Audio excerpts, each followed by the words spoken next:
Good afternoon. Hope everybody's great, and looking forward to the game on Saturday. Good week of practice. Things are good in that regard. We're continuing to improve. Got a lot of work to do. A lot of work ahead of us to be the type of team that we want to be. But certainly got a lot done the last 2 days. We'll have a good day of practice today. Good walkthrough tomorrow, and then early kickoff. So 12 o'clock or 12:30 kickoff, I think, 12:40 actually.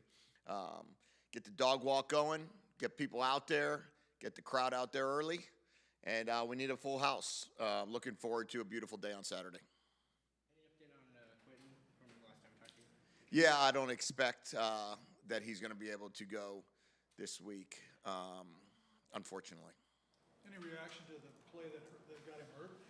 No, I saw it happen I saw what happened during the game. These new video tablets, man, you could see things a lot quicker.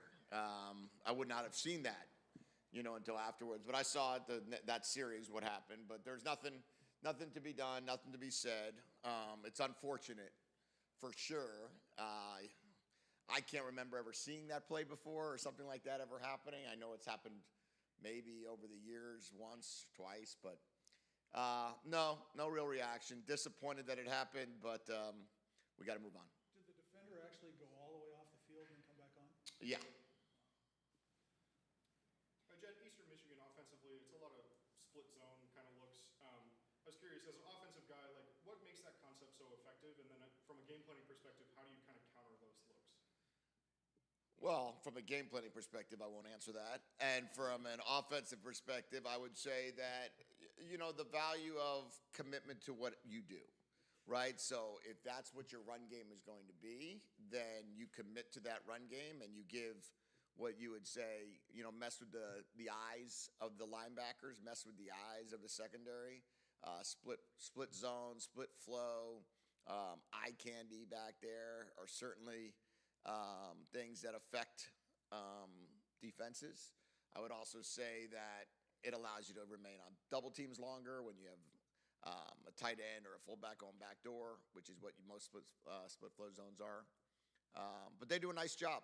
Got a good offense. They got a good defense. This quarterback they brought in from Buffalo certainly has been very productive in the MAC from last year when he was there, and I would expect him to continue to be productive.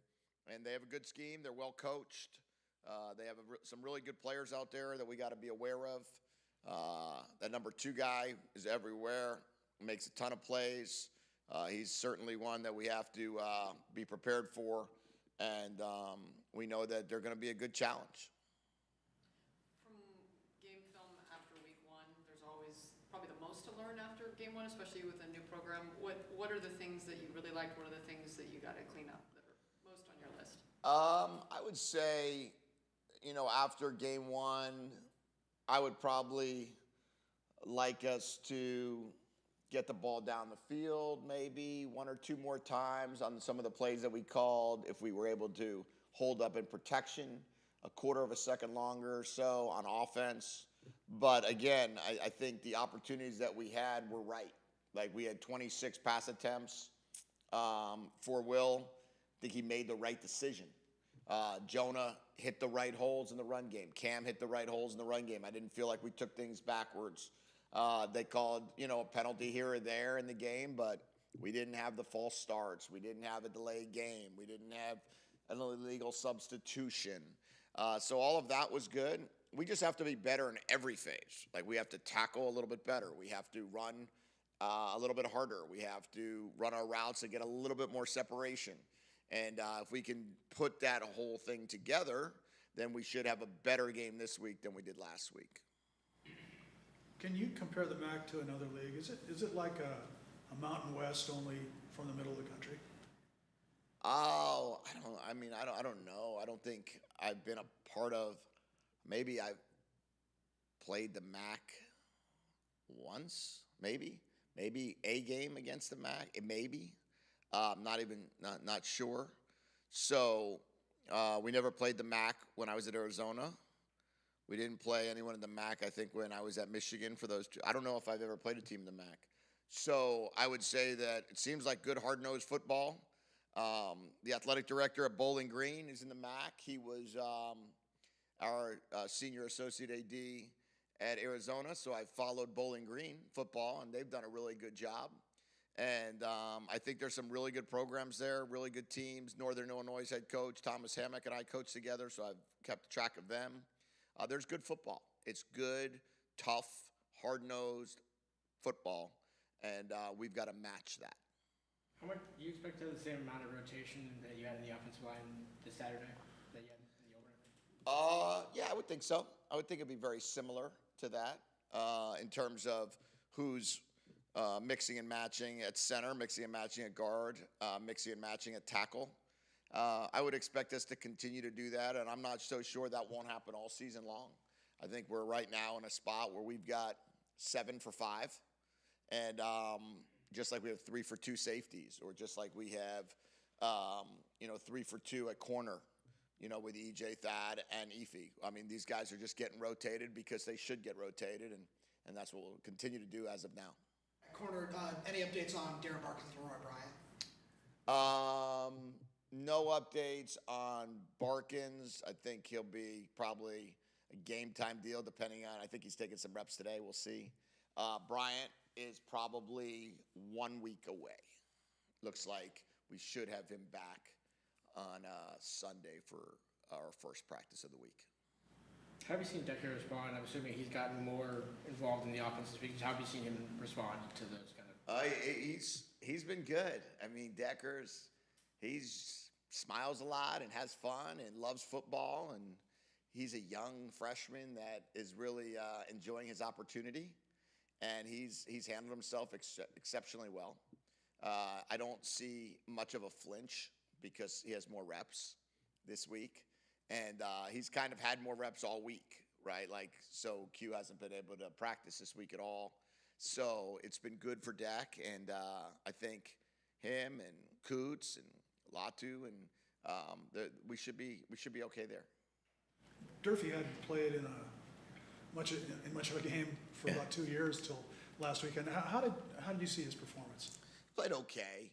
He looked like he played. It looked like he's missed 2 years. There was some plays that he made, obviously, because he's really, really big, strong, and good.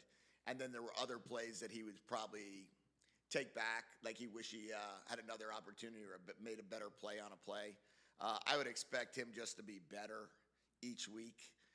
He's got all the skill. We've talked about him all training camp, all spring, until he got hurt, and then when he started coming back, it's just he's a really good football player that I would expect to improve every week the more comfortable he is being on the field. You mentioned that Max was working through some stuff. Is that more getting his body back into the swing of football, or is that other things? Yeah, it's all those things. It's everything. He was out of football, and he had the junior college experience that he had to go through for the second time because he was home helping his mom. So there's a lot there that we're trying to work with to help him be successful. But he's had a really nice camp, and hopefully we'll be able to do that. You see Logan Sangapolo playing a little bit bigger role this week than he did maybe last week, and I know he's making the transition from offense to defense. Yeah, I think he only had about 6 plays defensively, maybe 4. I can't remember exactly. Had some special teams plays. I would expect his role to grow each week based upon the offense we play, number one. And then number 2, the more comfortable he gets at no longer being an offensive lineman, but being a defensive lineman. It's only been 6 months, I guess, or 4 months, or whatever he's been in that role. But he's lost 20 pounds, so he's in a much better shape to play more. He's really taking conditioning serious, and I would expect to see more of Logan the more we go. Last week, Eastern got a lot of pressure up front. I think they had 6 sacks. They like to put an extra guy in the box. So as a play caller, what kind of goes through your mind as you prepare for a defensive front like that?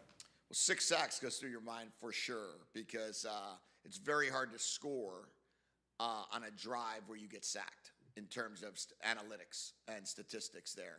That the negative play affects your scoring opportunity. A sack significantly affects your scoring opportunity. So we have to be aware of that. We have to be aware of our protection. We have to be Their offense at UMass is differently structured than our offense. Their quarterback has a little bit more dual threat about him.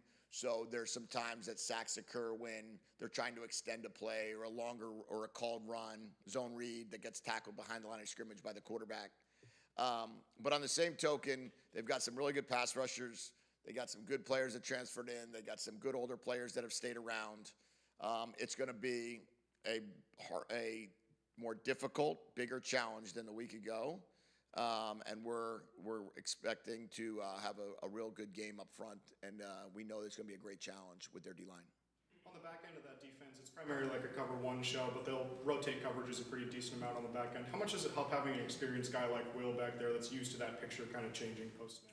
Yeah, I don't think I think for Will, he's seen a lot of defense over the years, starting as a true freshman. This is it's not a real different defense than what he's seen at different times at different places. But it's a good defense, and we're going to have to play our best football. Okay, thank you. See you guys on Saturday afternoon.